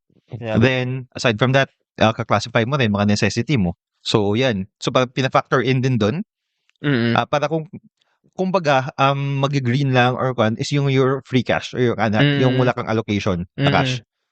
So kung for individual, actually, mag-iba kung individual or kung corporate, kung SME finance, diba? Kung individual, yung personal expenses mo, yung bills mo, and tsaka parang rin kung calendar mo, puro green, di okay ka. Kung puro green, makakagastos ka pa. Okay. Pero kung puro red yun, wala ka na magagawa. At alam mo, Kung corporate or SME finance to, actually, kung green ka, okay ka rin. Pero kung red ka, yun yung mga problema ka sa pasweldo. Yan actually yung narinig ko pa na laging problema sa cash flow management sa sweldo Kasi sweldo yung pinakakumuha ng cash di ba? Actually, kwento sige, go. Kwento ko lang yung sa nung sa corporate ako. Real estate kasi yun na company. So yung pag real estate, pinaka-problem talaga is cash flow. Kasi usually, utang yung bibili sa'yo ng condominium, utang. Bibili sa'yo ng utang. So, wala ka na yung problem mo dun, papasweldo ka ng tao mo buwan-buwan. Twice a month. Okay. So, mag-bleed ka talaga ng cash. Actually nga, pwede ngang sa real estate, nakabenta ka ng marami. Sobrang dami. Pero wala kang cash. Wala kang cash, Isipin mo lahat. Oh, di Okay, okay. mangungutang ka. Bleed ka Mm. pa sa interest. Okay. Ayun, so yun na ang UX ni Pecha de Peligro. Simple lang. Actually, that's good, no? Na simple lang. Hindi naman kailangan ng maraming features, eh. So yun na bang features ni Pecha de Peligro? Yun na, no? Kasi we believe in simplicity is the key, no? So, wala na. Gano'n na lang, no? Wala nang mga analytics, wala na. Kasi yung target mo lang talaga is na jobs to be done is may pera ba ako? Wala. 'Di ba? So, green or red? Pag green, may pera pa ako. Red, wala. Ano? It's about awareness, no? Kaysa sa regrets, no? As compared sa other na mga apps, no? Na makikita mo, ililistahin mo lahat, no? Lahat na yun ay after na. After mo na pinalabas yung pera, no? Pero dito naman, bago ka magpalabas ng pera, tsitsakin mo muna.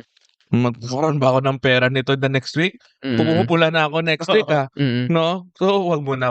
Parang for ano nga talaga to na for freelancers, kung individual. Tsaka kasi para mas ano, at tsaka for SMEs nga, for businesses, para may ano rin to, pwede mo rin siyang haluan ng analytics somehow, na kunyari SME ka nga, gusto mo ba mag-expand? Kaya mo ba mag-expand in terms of cash, diba? Kasi minsan, nagde-decide lang in terms of like the without thinking of the cash, eh. Pero ito, pasok to si cash sa analysis. Kung mag-expand ka, kung mag-hire ka ng bagong people, kung mag-try ka ng bagong research, bagong product, whatever, diba? Yeah. Ngayon, ang gusto ko tanongin naman sa execution side, so paano nyo gagawin ito ngayon? Paano nyo siya gagawin totoo? Paano nyo siya gagawin totoo and profitable? Yung challenge ko dito is ito, naka-live tayo, diba? Yung gagawa nito ay hindi ako, hindi siya, no? Kundi AI. Oh. So, gusto kong tingnan kung hanggang saan yung power ng AI gumawa ng isang full-blown app, no? Na ganun lang kasimple. And then gagawin nating startup. At kapag lumipad yung startup na to, tandaan nyo, dito tuuna na laman sa Startup PH. Startup Podcast PH. Dagdag views yun sa akin. Pag dahil yung title, Pecha de Peligro. Pag sumikat yan, search ng mga tao, anong kwento ng Pecha de Peligro? Yeah. Dito yan. Dito yan, sa inuman yan. So, tanungin mo, ha? paano kami kikita? Ayun nga. So, execution. Kasi, so, you will use AI. By the way, nalaman ko nga may mga AI website builder na ngayon, eh. May AI app builder na nga rin. Ano? Yes, so, may AI app builder. As in, ang amazing nun. Sobrang amazing. So, Yes. as in, trinay ko siya, yung AI website builder. Lagay mo na yung prompts mo, click mo, may website ka na. Yeah. And I guess same for mobile app. No? Yes, same for apps, and then medyo mas complicated lang yung process, pero marami ng success stories na nakagawa sila ng mga all AI powered or all AI built na mga startup na nag-click, no? At naging successful sa ano. Ayan, ngayon so may app na, may Pecha de Peligro na. Ngayon, paano kayo kikita? Kasi by the way, ang kita ang business model, it's important for sustaining the operations. Para mas marami pang tao makagamit ng Pecha de Peligro kasi napaka-importante natin nito sa buhay ng mga Pilipino. Yes. So ngayon, paano nyo i-sustain or paano kikita? Paano yung business model ng Pecha de Peligro? So first, sustainability, una, thank you Huawei Cloud for sponsoring Pecha de Peligro. Cloud infrastructure, no? Anyway, ZenLabs is a partner of Huawei. Oh. Yeah. So if you need anything about Huawei cloud technology, DeepSeek AI implementation, call us, no? We can help you, no? Nag-pitch na ako sa Huawei, no? So, aside from support of Huawei, no, sabi naman ko, wow, pro-China ka, tangina mo, no? Wala kayo dyan. So, aside from that is, di ba, Pecha de Peligro. Ano yung kulang mo? Pera, di ba? So, sino yung dapat na mauna makikita mo? Okay. Ano? Uutangan ko. Uutangan mo, no? Sino, no? So, doon na papasok yung mga fintech na mga companies who are offering loan programs. May it be the bank, or may it be the microfinance loans, or may it be like the mga one hand, or tala, ganon. So kumbaga may commission fee kayo dapat for one hand from tala, ganon. Yeah, magkakaroon kami ng commission fee. Dapat lang. Pag yung loan na kinuha sa kanila is nanggaling sa inyo, may commission fee nga kayo. Yes. Pag nagpula na yan, may pumapop up na yan. Ang kinaganda nito kasi somehow, si one hand okay naman siya. Pero ang dali niya mas manage, for kung hindi ka mayaman, ang dali ma-mismanage yung loan mo na hindi mo mabayaran. Pero kung may pecha de peligro na cash flow management, mas mamamanage yun. Mamamanage Oo, mo. oo. Actually, magiging hack siya sa lahat ng mga loan apps, no? Baka mano yung ano nyo.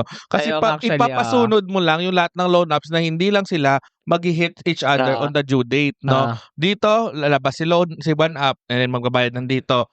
As long as yung pera na lalabas na ginagamit niyo from the loan apps will be invested to a business na mas mataas yung returns kaysa sa interest. And kapag ganon, oh my God, free investor, no? Kayo na, mga loan apps ang naging investor ng sambayan ng Pilipino. No? Actually, yun naman yun eh. Loans are good if ayos ang management niya. Diba?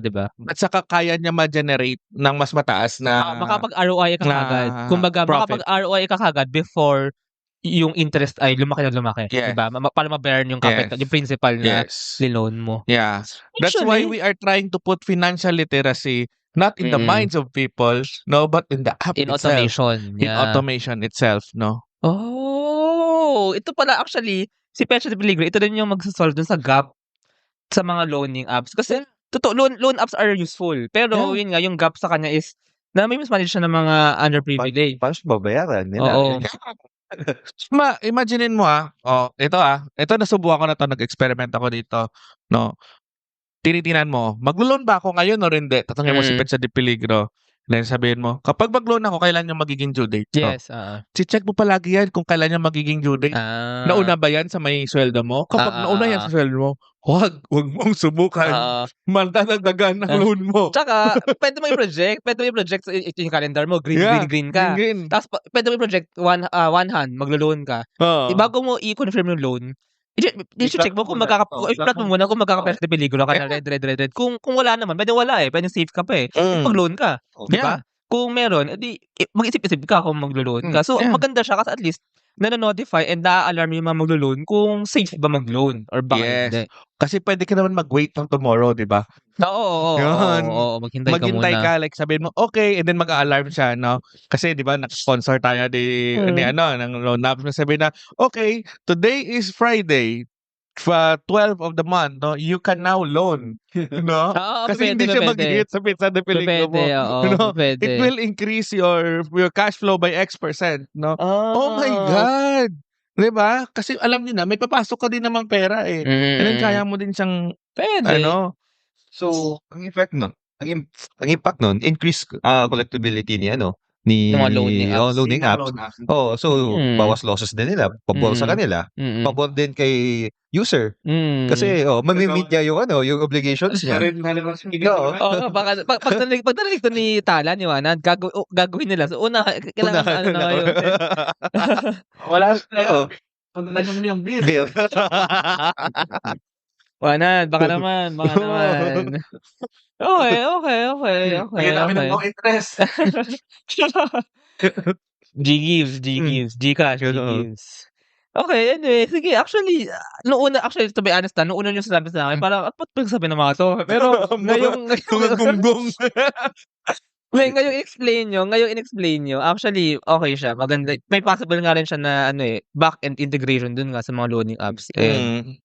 Okay, it's possible. Diba? And then, iba pa integrate siya ni Gcash sa loob ng Gcash. Yun nga. Kasi Gcash na rin siya, pwede. Lalo, Gcash ang pinakasikat ngayon na wallet, no? Pwede siya, nakasama sa mga wallet, sa mga digital wallet. Isa siya magiging feature. Pecha de Peligro. Doon sa Gcash, no? Yung mga bank transfer, blah. Pecha de Peligro. Pagbukas, parang may in-app feature. So, hindi nakikita yung kalendaryo nila. Astig. Okay, wag na magtawanan na. Nagsisimula sa mga crazy ideas ng mga startup. Pero akalain yung mga startup na ganito, nag-umpisa yan sa mga kwentong inuman. I mean, imagine, diba, let's say 2013, 5 years, normal na palang ginagamit ng mga Pecha de Peligro. As in, normal, parang Facebook, diba? May humble beginnings ang Pecha de Peligro sa isang inuman sa nagiging verb na siya. And then, sa tanong na, ano yung Pecha de Peligro mo? Yun, diba? Pecha de Peligro up ko lang yan. Anong Pecha de Peligro mo? Check ko muna yung Pecha de Peligro ko. Sige, hindi mo na ako utang sa'yo ngayon. Bukas na. 'Di ba? Bakit? Kasi may kailangan po ako na renta, eh, 'di ba? O kaya may kailangan pa ako sa sasakyan. Oh, 'di ba? Gano'n. Gano'n sana yung financial literacy natin. We need to be aware, self-aware. Pero yung self-awareness ngayon, hindi makakain ng app. That's why gagawa tayo ng app. Okay. Anyway, sige, actually last question na lang 'no, medyo mag-towards na tayo dito tsaka medyo tatamaan na tayo ng alak natin, eh.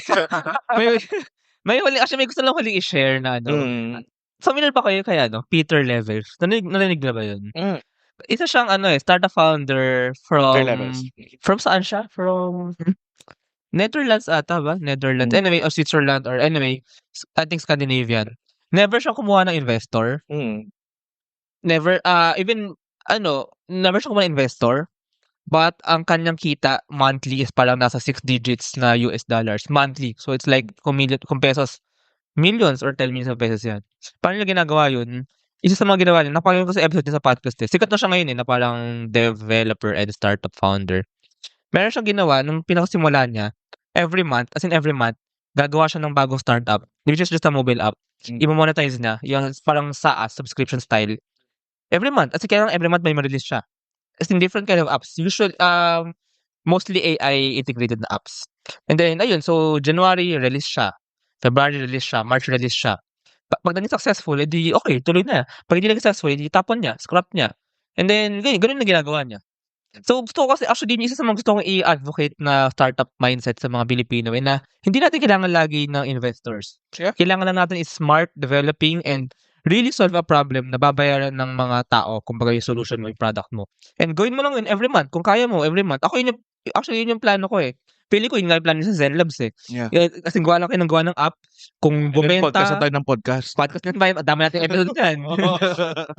kung bumenta, edi go. Kung hindi bumenta, edi scrap it. Basta be agile, be tuloy-tuloy lang, solve Fail problems, fail fast, solve problems. And important to look at problems na, yun nga, problem talaga siya. Yeah. And willing magbayad yung mga tao to do that. And then, ayun, ano tingin nyo?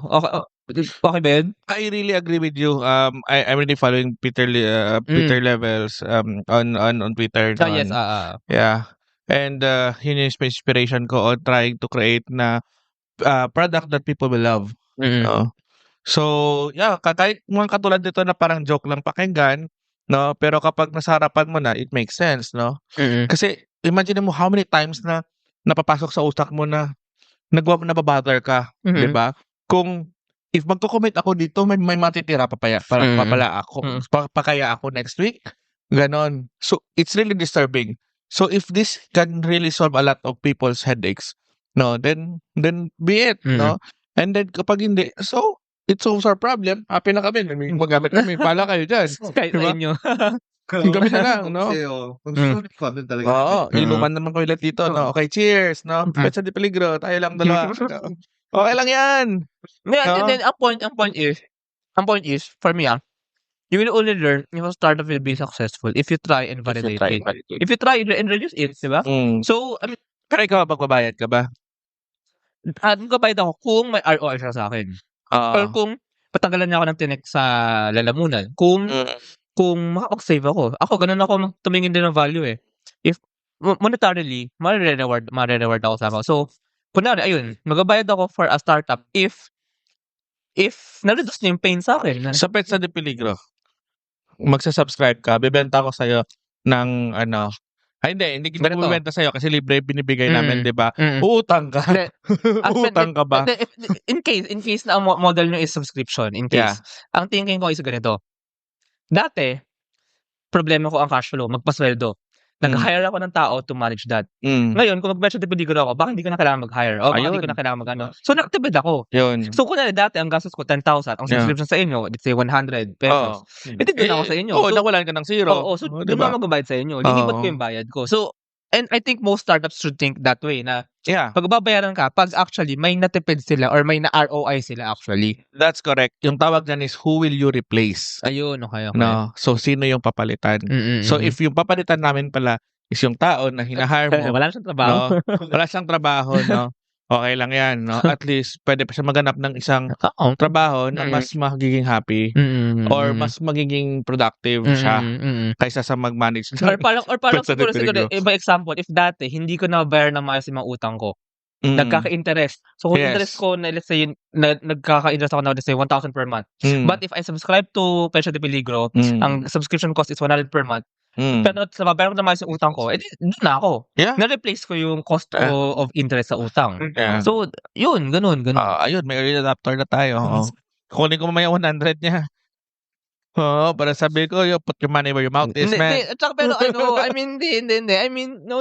You should, hindi. Dapat ang startup is, hindi ganun. I mean, hindi tayo tulakan, hindi tayo persahan. I mean, that's correct. really create value. Value creation talaga so, yung talagang, startup. you shouldn't force your consumers, your customers. Your customers should really like and pay for your product. Yes. Para satisfy your customers. Enlighten. And as practice like, mo sila, i-enlight mo sila na. Ayun. So, medyo nagkakatama na ako dito Medyo, salamat sa Sphere, Paubos mo na ba yung beer mo? Paubos na yung pangalawa ko. Paubos na. Cheers muna tayo. Cheers. Oo. Pecha de Peligro. Petsa de Peligro, no? Wala pa tayo sa petsa ngayon. At ayun, grabe ang ating usapan from Banyera, Iloilo, Capi, startup ecosystem, to, ano pinag-usapan natin? I mean yun, yung startup ecosystem, kwento nyo, and then ngayon, Pecha de Peligro. Ano yung plans mo dito sa Rojas? Yes. So, actually, thanks for that question. 2 weeks ako sa Iloilo City to interview mga TBS doon. Ngayon dito ako sa Rojas, may bibisa tayo na akong 2 incubator dito. Isa si Capsule TBI sa Capi State University. I think sila yung funded ng DOST. Then meron pang isang Balay TBI, bakabaliktad to. Sila naman sa Capi State University, Mambusaw Campus or campus sa Mambusaw. Funded naman sila ng Department of Agriculture. So Agri actually mga startups dito, no? Agri ang mga startups dito sa Rojas. But I'm excited to bukas siguro pag umuwi na kayo, baka maglakad-lakad ako sa Rojas City. Ikaw ba? Uwi ka rin? Dito ka Balik lang ako ng Iloilo ka. Okay. Tapaon na daw siya. Balik ka sa Iloilo. Or else, dati nga yung Petsa de Peligro na. But ako bukas, Sunday naman bukas so plano ko maglakad-lakad. Ano ba mga bibisitahin ko dito? Ano ba mga magandang bisitahin ko dito? Magaganda daw yung bibisitahin niya dito. Anong mga lugar, pasyalan, na ako ng beer, no? Yung ang makikita ko lang yung ano yung magagandang papasyalan. Maraming magaganda dito. Paano ba meron dito sa Roa City? Seafood capital. Restaurant, kainan. Food. Food talaga. Okay. Yeah. Anong recommend mong kainan? Shoutout tayo sa mga kainan. Actually, punta ka lang sa Baybay. Yung beach. Yung sa north pa, parang dulo ng yung beach talaga. Okay. May mga jeep pa pumunta dun. Tricycle ako dun. Sabihin ko, bye-bye. Ganyan. Bye-bye. Diba, ano pa yun? Para lagpas ng airport. Yeah. Punta ka ng Bitoys. Bitoys. Okay, yan. Tama, sige. diba? Free marketing sa Brad. Sige. Baka bukas maglakad ako doon sa Palang Plaza. Diba parang may plaza naman dito So baka lakad ako doon. Then baka punta ako sa pag 4 PM na. Talaga sinabi yung plano no. Pupuntahan ko yung beach. Beach ba yun? May mo naliligo? Pwede maligo, ganun? Okay, sige. Huwag ka lang hubad dun. Imo lang tayo sa beach. Then, or pwede ka din meron mag-sunset. Pwede ba sunset doon? Gusto mo mag-sunset aside, una mong sunset mo ka sa beach, no? Another sunset mo doon ka mag-sunset sa kay Papa Jesus. Doon sa shrine. Saan yan? Dito. Sa meron dito. Sige. Di ba, palapit na din naman yung Semana Santa, di ba? Maglakad-lakad ka. Papunta sa bundok. Bundok yan. Yung parang may yung Stations of the Cross, ganun? Or parang ganun. Oo. Okay. Yung shrine na may Jesus Christ. Sige, hanapin ko rin yan. So, ano pa naman 4 days, 4 nights pa naman ako dito including now. And then, maganda magsimba ka doon. And then, kasama ka ni Ma'am Harriet, no? Shoutout kay Ma'am Harriet na thank you. Ang ating susi sa Pueblo de Panay. Yes. Thank you for the support always. You're off. Sige. So, ayun. Anyway, salamat sa kwentuhan, Jover. Ganun na? Tapos tayo? Tapos na, 2 hours na. Akala mo, 2 hours na yun, Hindi pa naubos yung beer natin. Akala ko hanggang maubos yung beer natin, di ba? May 13 nang nag-like ng ating live. May around 600 views. Bakit na tayo. At baka mas matrending pa tayo kaysa kay Duterte na doon sa Haga. around 600 views na. Grabe dami na nakasilip na kung ano yung sabihin natin dito. But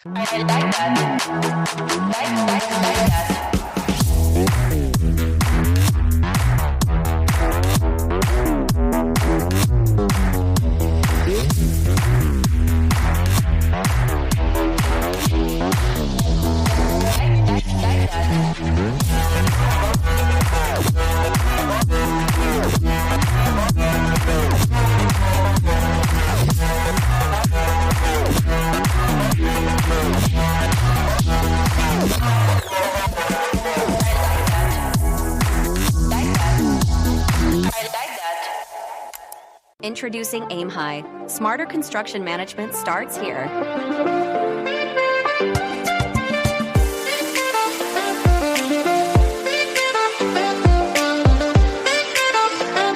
Monitor costs and progress with real-time insights. Plan ahead and adapt with streamlined scheduling tools. Make data-driven decisions to avoid costly delays. Increase efficiency and profit with Aim High. sige, yun, tapusin na natin to. Tapos natin tong kalokohan na to. Itong Yeah. banduhan na to. Itong banduhan na to. Akala ko tatapusin kasi Ayun, sige. Siguro ano lang, ano ang inyong final thoughts and final advice sa ating mga nakikinig related sa startup related and sa innovations? startups, no? Sa lahat ng mga katulad kong startup co-founders dyan, no? Mga pare ko'y, no? Grind lang ng grind. Grind. No? It's where you find na kung akala mo susuko ka na, huwag kang sumuko. No. Kasi kapag sumuko ka na, ulit ka ulit. Sino yung mangyayari? Pag sumuko ka na, sabi mo, okay, tama na. Ayoko na. And then give it 2 months, 3 months, sabihin mo, ano naman magandang umpisahan? Diba? Wala mangyayari. You're gonna end up on a cycle of loop of trying to have a feel good. No, nagtatraction siya hanggang dumating naman yung isang big problem, no, and then ikikwit mo naman, no. So for enjoy the ride and kailangan talaga ng grit, kailangan talaga ng persevere. Grit. Oo. Invest in yourself, no. Shout out my leadership training kami, Reinvent International. Saan yan? True ano yan? True. It's a international training group sa Manila, no.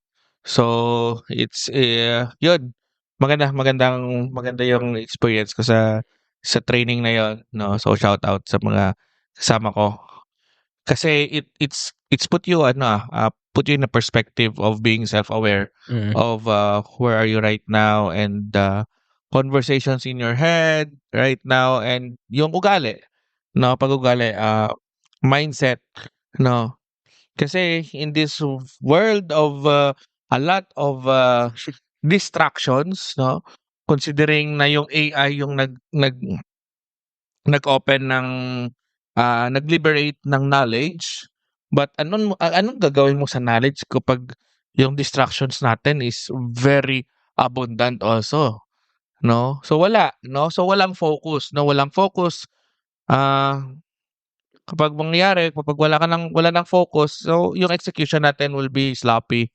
So yun yung magiging what will happen to start up if you will not focus on your goal, no. Kaya grind lang ng grind. Grind and focus. Oo, tingnan mo. Eto, focus na focus, 'di ba? Startup kahit saan nilagay, no? Yeah, syempre. Nagpo-podcast, 'di ba? Kahit sabi mag-inuman, sabi niya mag-podcast muna tayo, 'di ba? Inuman dapat no. Nag-side trip pa ng podcast naiintindihan natin 'yon kasi startup niya 'to, 'di ba? Suportahan natin kaya grind lang ng grind. Sa mga hindi pa nakakapag-click like, follow, subscribe sa YouTube, Spotify, Facebook, no? Gawin niyo na 'yan. Mawa kayo. Salamat ako. Then tsaka experiments lang. Try lang. I mean, Try ng great try. and be open din to possibilities. Kasi you never know, parang baka Yes. sa kakatry mo ng iba't ibang bagay, ma-open up Mm. din talagang dapat mong gawin. Kasi like, this is something new. First time ko mag-inuman Yeah. habang podcast. And baka ito na pala, baka last time na episodes ko puro inuman na. Kasi mas maraming views, mas maraming nanonood. Mas na-unleash yung mga thoughts natin. So, Startup who knows, diba? Podcast Who PH knows? inuman version. Hindi, pwede. Maggawa tayo ng playlist Pwede na lahat ng series. inuman, Oo, no? pwede series. Inuman Pwede series. No? Oo. And series number 1 mo na to, Oo, Series 1 ng pwede, inuman oo, session. Pwede. Startup inumans. Startup inumans, no? Maganda to, no? Kasi kapag may konting beer, no, may konting alcohol, hindi stiff yung usapan, parang chill lang. No, parang tropa, barkada, no? Saka yung mga magagandang topic na next na i-advise ko sa'yo is Ano ba? you talk about startup failures, no? Talk about yung mga sorrows nila. Actually, No. next inuman natin. Startup failures naman. Startup failures. Yun, mga Hindi, ganon. pero tama, actually, pwede. Kasi I really remember from my mentor na super achiever na at saka malayo na natin sa buhay. Sabi niya, if I'm gonna tell you all my success stories, that's so boring. But if I'm gonna tell you all my failures, no, alam mo na kung saan yung mga hindi mo iiwasan mo. No, I think there's more value. Yeah, actually, I plan to do that, pero kasi minsan may mga ibang ayaw mag-usapan yun eh. So, mahirap maghanap ng makakausap mo about that. I think it's just a matter of trying to put a conversation na mag-open up sila. Yun nga. You need to Kailangan ready na rin sila. drive the conversation. Yeah. That's Na true. mahihit mo yung heart nila and then maiyak sila. So mag-open na sila na. Pero totoo yan. Actually, may mga nagsabi na iba na Yeah. parang gusto nila marinig yun, yung mga failures din naman. Para din equal yung perspectives natin dito. Hindi Yeah. naman puro success. Hindi naman puro success ang startups eh. Yes. Kasi kailangan natin talaga ng real talk, no? Kasi yung hindi real talk, makukuha nyo yan sa lahat ng mga nag-advertise ng startup na akala nyo masaya. So, yeah, sige, gagawin natin yun soon. Ikaw, mag-advise ka rin? Or any thoughts? Any ano? Actually, dapat si Jover yung last eh. Ako yung nauna eh. Medyo nahugot lang ako dito sa podcast na to. So, anyway. Di ba? Siguro, well, in terms of some mga startup, so, kung failure, actually, you don't need naman na kumbaga, kahit ilang failures pa yan, as long as you got one na successful, one successful startup is enough. Like, for example, Facebook ko, yan. Isang ano lang. So, kahit may madaming failures, push lang. Yan nga, tuloy-tuloy lang dapat. Okay. So, grit, focus, fail many times, fail fast. And, ayun. And next time, actually, I'll interview more startup failures. Yeah. And, ayun. So, salamat sa mga, sorry, gumunguya pa ako ng, ko dito. Salamat sa mga nakinig. So, actually, nakaabot na ng 2 around hours. 600 views. Wala na nakikinig. Wala na. Medyo patawas na rin tayo. Pero kanina actually mababa tayo ng mga more than 10. Sabay-sabay na nakikinig. Nakatotal tayo ng 600, around 600 views. So, akalain nyo yun, nag-inom lang tayo dito. No. May 600 na nakainom sa atin. Ay, wait. Shout out pala sa mga regular kong kainuman. Alak 5. Shout out. So, inuman pa tayo. Hanggang alas 5 ba yun na inuman? Hindi, alas 5 yung umpisa. Diretso na. Okay. Alas 5 din ulit. Ang end. Pero yun, actually, sana nga may mga ibang startup founders pa dyan na makapag-inuman sa atin. Next time. Although mahirap kasi kita Pilipinas kasi archipelago eh. Pero next time, I mean, inuman lang tayo, kwentuhan lang tayo, and uso lang tayo about startups. Kasi yun na actually gusto kong gawin. Di ba? Maging normal na usapan sa mga inuman or hindi lang inuman, sa mga kwentuhan, sa mga usapan, ang business or ang innovations, ang entrepreneurship na ngayon kasi parang special thing yun eh. Dapat hindi siya special thing. Normal lang siya, di ba? Na, uy, pre, may idea ako. O di nga pre, uy, ano ba?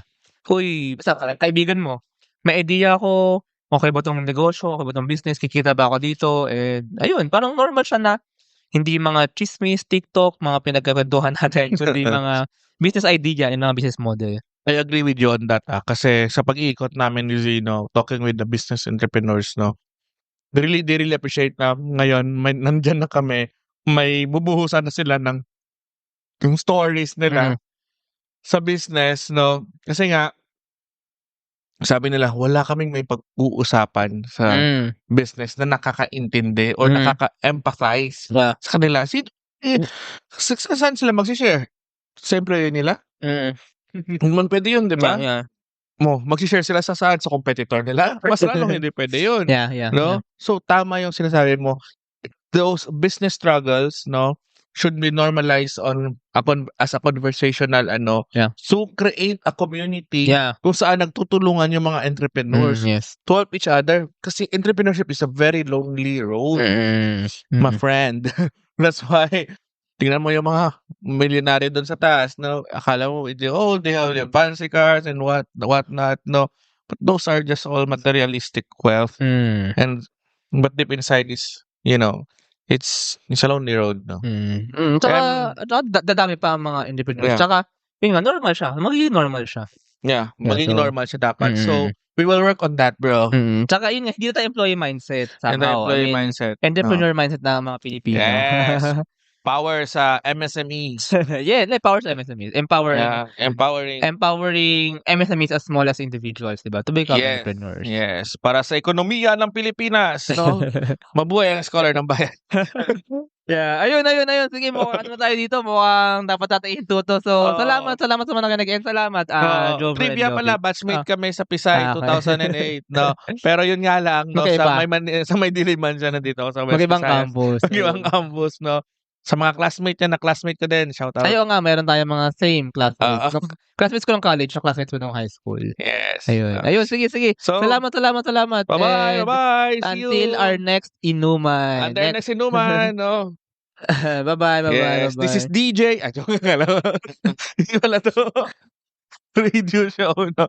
Ayun, sige. Signing out, no? 12:00 na. Thank you very much to our 58 patrons. This episode is super powered by AskLexPH Academy, our official e-learning partner. Get certifications on Lean Six Sigma, project management, data science, and more. Founders Launchpad, our ecosystem partner. Early stage accelerator providing venture capital funding, operational support, and mentorship. Agile Data Solutions, the Philippines' fastest growing market insights tech company with its data gathering platform, HustlePH. SmileChecks, streamline hiring and onboarding with automated background checks. Cloud CFO, cloud accounting service provider for businesses ready to grow. Cloverly Tech, all-in-one digital platform for property developers. Bodybeaties, accessible and personalized diabetes self-management application. HKB Digital Services, tech-based business tools including payroll, ticketing, and loyalty rewards. Hyperstocks, digital banking enabler for rural and thrift banks. One CFO, CFO services, bookkeeping and tax, and payroll processing for startups and small businesses. Unawa, driving digital transformation with secure, legally enforceable electronic signatures and robust AML compliance. SchoolTech, all-in-one AI integrated school and learning management system. Better Support, a Manila-based BPO company. They have a referral program for people who can bring in new clients. You might know a Western-based business that needs better support. Britanna, enterprise-grade ERP solution that fits a small and medium business budget. Wonder Brand, data science-driven brand strategy and design for emerging markets. Drive Manila, Philippines' largest peer-to-peer car rental community. East Point Business Outsourcing Services, one-stop shop for streamlined business solutions for MSMEs such as business registration, bookkeeping, and more. Doon, Philippines' first fully insured peer-to-peer car-sharing marketplace. Hire Business Solutions, provider of the most configurable cloud-based payroll system in the Philippines. DiviCode Technologies Incorporated, ID Solutions specializing in software development, blockchain smart contracts, digital wallets, and cybersecurity. Looking for buy and sell online with Sigurado sellers. NutriCoach, personalized nutrition and weight loss programs for you. This episode is powered by JIA Engineering Solutions, Algacon Aquafeeds, One Alj, Grey Wolf Technologies Philippines, Pareto Consulting, Jure.ph, Big Giant Games, Pahatid PH, Wasteless PH, Tech Tribe, Yay, Uplift Code Camp, Board Prep, Dohey Philippines, Edfolio, Hive Rooms, Kazam, CodeCham, Sirius MD. Support the podcast through the links in the description.